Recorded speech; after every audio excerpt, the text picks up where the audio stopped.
Hey everyone, Anders here with another Black Desert video. Today we are going to talk about the Witch and Wizard changes that have been released in Korea. Global PC should be getting these next week, but let's start with the Black Desert FESTA reveal this morning. July 1st, we'll be seeing a new event showcasing future updates to the game, and they gave us a teaser graphic. The main thing we can tell from this is the T10 Doom is coming. The last mythical horse, very obviously in the background here, seems to have a horn of some sort, but you can clearly tell it's Doom by the flame. The rest is much more interesting to me since it's hard to tell what exactly it is. The setting is Grana. These two figures look like ancient weapons like Gyphon Rossia mobs and Histria mobs combined.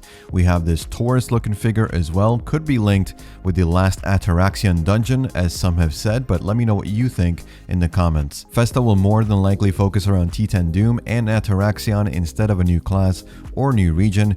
Megu Awakening will already be released by then. As for updates, I went over the mass teleport skill in my last video, but a recap: the new wizard and witch skill can be cast in Awakening or Succession. It's completely iframe, is on a 3-minute cooldown, and will cost you 500 mana to use. There are, however, some limitations. Your allies have to be in your party or platoon. Allies that have been grabbed or are in the middle of the grab animation will not be teleported.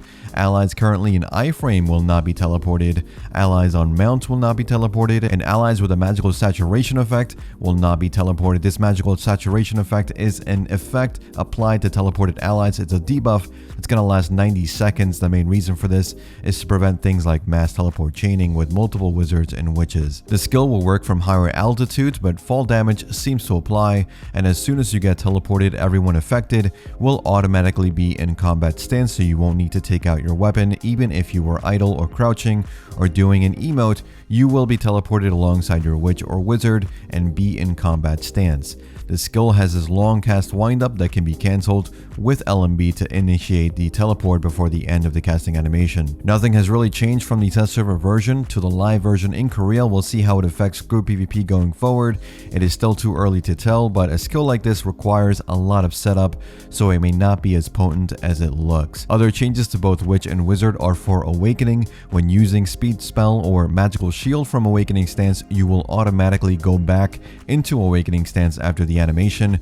The Lava and Poison Pool skills for Witch and Wizard can now be targeted, and both Witch and Wizard received several PvE buffs to some skills. For Awakening Witch, Equilibrium Break now deals 15% more damage in PvE. The Summon part of that skill now deals 50% more damage in PvE.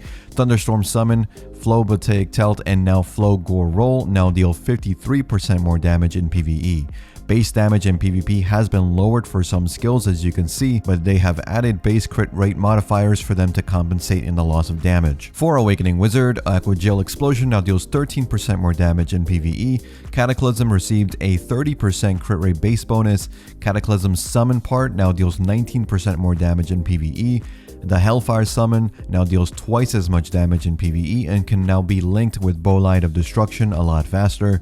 Bolide now deals 42% more damage in PvE, and the Flow Arn's Guidance skill now deals 20% more damage in PvE. Again, you can see the base damage in PvP has been lowered for some skills, but they've added crit rate modifiers to compensate. These are now live in Korean servers and will go live in global PC June 14th. Next week, we get the Land of the Morning Light release. I'll be uploading some guides for the region over the weekend, so stay tuned for those. We have some events starting this week as well. Silver Shop bundles every day leading up to the release of the Land of the Morning Light.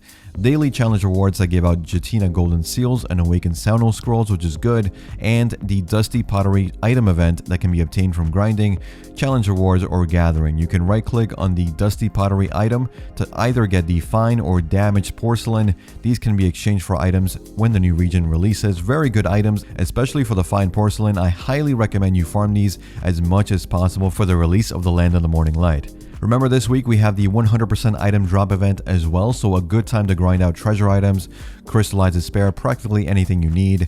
In Korea, we also received the Lunar Blue outfit for Megu and Wusa. This is the one that was released previously for Mewa. Fits a theme for Megu and Wusa, but no date for when it will release for the global PC, but I imagine it will come next week. Console players are getting the Awakening Wusa June 14th as well. I suspect you will get the initial buffed version of the class, though this week we should also be seeing some changes to the class in the Global Labs update.